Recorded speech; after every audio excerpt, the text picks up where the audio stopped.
Ce programme vous est présenté en partenariat avec la Mutuelle Saint-Martin.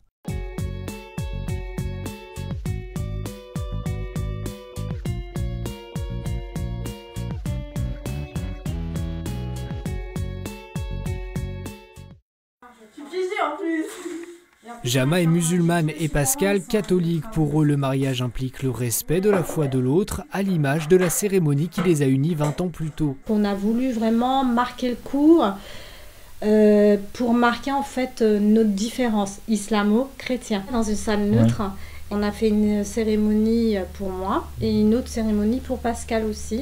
Et puis on a mis des mises en commun ensemble. Par rapport à ma famille, vraiment pour eux ça a été une cassure qui n'a pas été évidente, mais ils m'ont pas fermé la porte. Ils n'ont pas fermé la porte non plus à Pascal, mais ça n'a pas été facile. Et aujourd'hui, pour le couple, permettre à l'autre de vivre pleinement dans sa foi, c'est d'abord la connaître. Chacun mène sa foi dans son cœur et c'est se respecter. Le respect, moi je le vois comme de l'autre, c'est savoir écouter et comprendre ses ressentis par rapport à sa foi. Et aussi en même temps, c'est la connaître aussi sa foi, pour la comprendre, parce que si on ne la comprend pas, on est dans le flou. C'est d'ailleurs dans cet esprit que Jama a accompagné Pascal dans sa confirmation. À partir du moment où j'ai compris le pourquoi du comment et pourquoi Pascal voulait vraiment faire sa confirmation, et là, franchement, j'ai découvert plein de choses. Ça, dans la réflexion qu'on a menée avec Pascal, ça a permis de grandir ma foi et comprendre celle aussi de Pascal. Et je sais qu'il est il croit vraiment en Jésus-Christ. Pour moi, ça a été un honneur de le faire parce que pour moi, c'est quelque chose, c'est montrer le respect et l'amour que je porte en lui pour qu'il puisse grandir dans sa foi. Et ça, pour moi, c'était très important. Il me semble que quand on engage sa vie avec quelqu'un, c'est avec la personne telle qu'il est et non pas telle qu'on rêverait qu'elle soit ou qu'il soit. L'objectif n'est pas effectivement de convertir l'autre. Le couple qui sonne ou qui téléphone ou qui vient me voir, dans le cas où c'est un homme, l'homme est musulman et la femme est chrétienne, du point de vue de l'islam, ça ne pose pas de question, puisque la tradition juridique musulmane l'autorise en se basant sur le fait que Mohammed a eu une femme chrétienne. C'est ça la racine.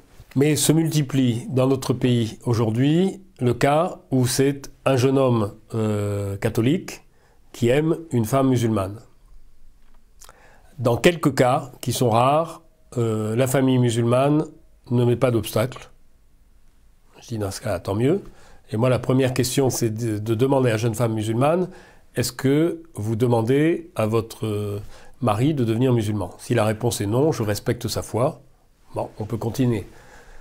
Si, à cause de la tradition musulmane, de la pression de la famille, j'ai reçu plusieurs fois des couples dont je ne sais pas quel est le devenir aujourd'hui, où la famille mettait comme condition sine qua non, en particulier le papa, que le mari devienne musulman.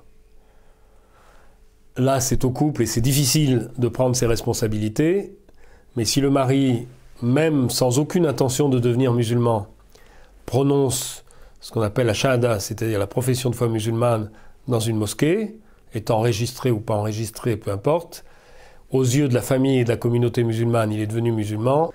C'est une question difficile, parce que j'ai reçu beaucoup de jeunes hommes, quelquefois avec leur future épouse ici, qui ne voient pas comment résister à la pression de la famille. Je ne connais pas actuellement un imam qui acceptera de célébrer un mariage musulman avec l'homme qui reste catholique. Voilà. Il y a quelques exceptions, mais on est dans cette situation, d'où quelquefois le choix qui est mariage civil est temps spirituel, parce que tel ou tel imam accepte d'être présent à un temps spirituel à partir du moment où il n'y a pas eu ni mariage musulman, ni mariage sacramentel catholique. Et on peut penser que, pour reprendre une expression qui est commune à nos deux foi, comme Dieu est grand, et que lui peut convertir le cœur des hommes, ce nouveau contexte amènera non pas à... Il ne s'agit pas de faire un compromis, mais le respect de la liberté de conscience.